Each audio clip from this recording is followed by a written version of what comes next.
Bueno, volvemos entonces a donde nos habíamos quedado.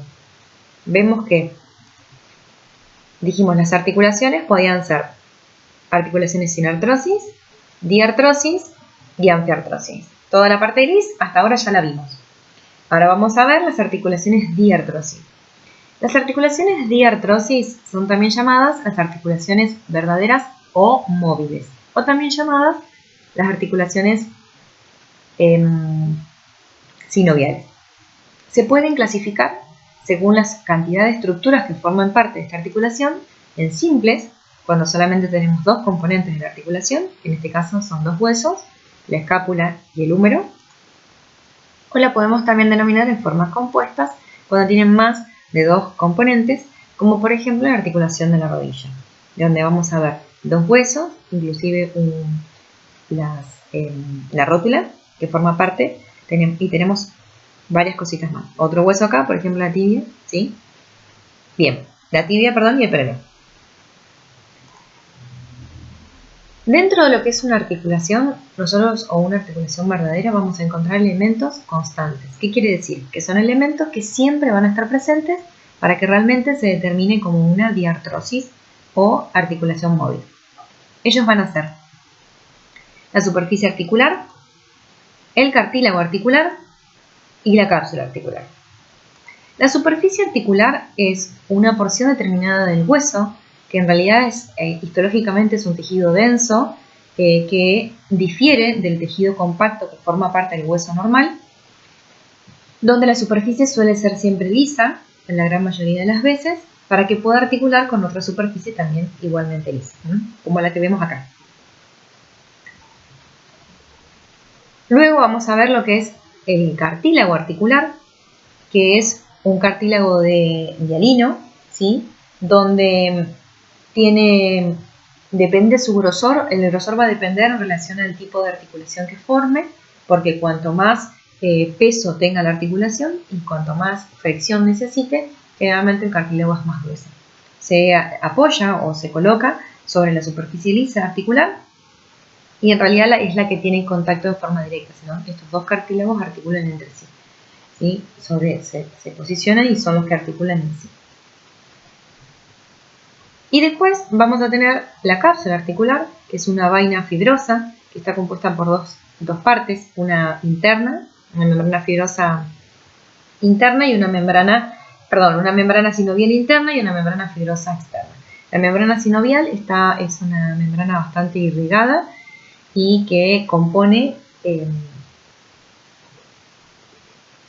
tiene la capacidad de generar un líquido, que es el líquido que se produce, que es el líquido sinovial, el líquido de las articulaciones.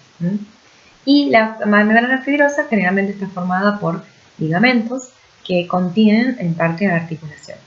Pero para que nos quede claro, es una cápsula, es como una vaina que une, digamos, un extremo al otro del hueso y que está constituido por dos membranas. La membrana fibrosa interna, que es la membrana sinovial interna, que es la que va a liberar el líquido sinovial, por el que van a estar suspendidos estas superficies, y la membrana fibrosa externa, que es la que le da más rigidez a todo lo que es la articulación. Después vamos a encontrar que también tenemos elementos inconstantes en la articulación. ¿Qué significa? Que no van a estar siempre presentes en una articulación sinovial o una articulación diartrósica. Estos son los ligamentos, los discos y los meniscos y el cartílago marginal. Los ligamentos son bandas de tejido fibroso blanco que unen los huesos entre sí, como lo vemos acá. ¿Sí? Estos por acá, estos son los colaterales o colateral-lateral, ¿sí? Y que a su vez muchas veces forman parte de la cápsula articular, o sea, están dentro de la cápsula articular. Algunos pueden ser extracapsulares y otros están dentro de las cápsulas, o inclusive también hay otros ligamentos que se encuentran dentro de la articulación, como por ejemplo los que se encuentran en la articulación femoral-rotuliana, que es la articulación de la rodilla. O sea, porque pueden estar dentro o fuera de la cápsula. Después tenemos los discos y los meniscos, que son en realidad superficies, son también son placas de tejido fibroso, pero lo que hacen es permitir la congruencia de diferentes superficies de huesos que no son congruentes. ¿Qué significa? que si una superficie no es lo suficientemente lisa como para poder unirse con la otra, se encuentran determinados cartílagos que hacen que esas superficies realmente pueden articular. Estos son los discos y los meniscos.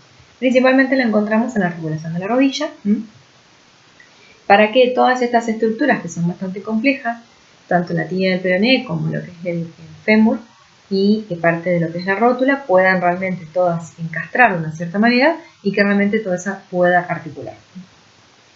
Y después también tenemos un tejido cartílago marginal, que es un anillo de fibrocartílago y que circunda, como se ve acá, el borde de una articulación o de una cavidad articular.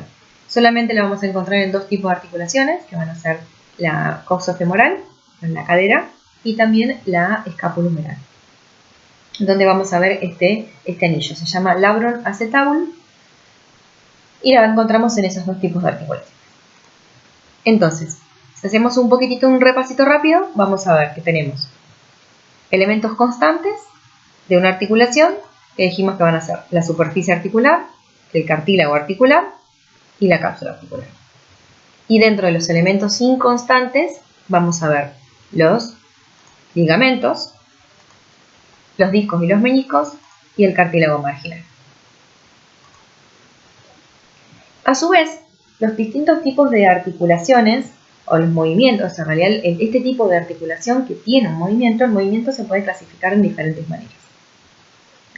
El movimiento puede ser una flexión, por ejemplo, cuando el ángulo formado entre dos huesos disminuye. O puede ser una extensión cuando los ángulos formados entre estos dos huesos se agrandan, ¿sí? Se extienden. La abducción es cuando el miembro se aleja del plano medio del organismo, ¿sí? Y la aducción es cuando el miembro se acerca al plano medio del organismo. La rotación es un sistema de rotación sobre un eje. El deslizamiento se produce con un segundo plano, se desliza sobre otro segmento similar, ¿sí? Y la circunducción es cuando se produce un movimiento en forma de círculo, pero normalmente está limitado a los animales cuadrúpedos. Según el eje, nosotros podemos clasificarlo en uniaxial, cuando se genera un movimiento en un solo, digamos, alrededor de un solo eje. En este caso, generalmente es longitudinal. Cuando es biaxial, incluyen dos tipos de movimientos, uno horizontal y uno longitudinal. Y en el caso de que es multiaxial, no solamente incluyen el longitudinal y el horizontal, sino también los movimientos de rotación y de circunducción. A su vez, según la superficie y el movimiento, también podemos clasificar a las articulaciones en artrodia, cuando, por ejemplo, la articulación es una articulación deslizante. En gínglimo, cuando la articulación es por chanela, se le dice así.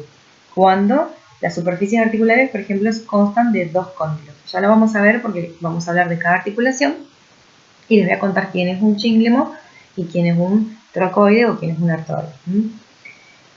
Pero se da en tipo de charnela cuando hay dos tipos de cóndilos. El trocoide es un tipo de articulación por vástago, ¿sí? Donde se limita al grado de rotación, pero es un eje longitudinal de otro. Y la enartrosis, que es generalmente cuando hay una articulación de una esfera y una cavidad, que en este caso, como ya lo habíamos hablado, que casualmente también tiene un cartílago marginal y que son la articulación de la cadera, la coxofemoral y la articulación del hombro, ¿sí? Escapulohumeral. Entonces, volvemos a nuestro cuadrito inicial. Hasta ahora ya vimos de todas las articulaciones, ya vimos sinartrosis y diartrosis. Nos queda solo por ver la anquiartrosis.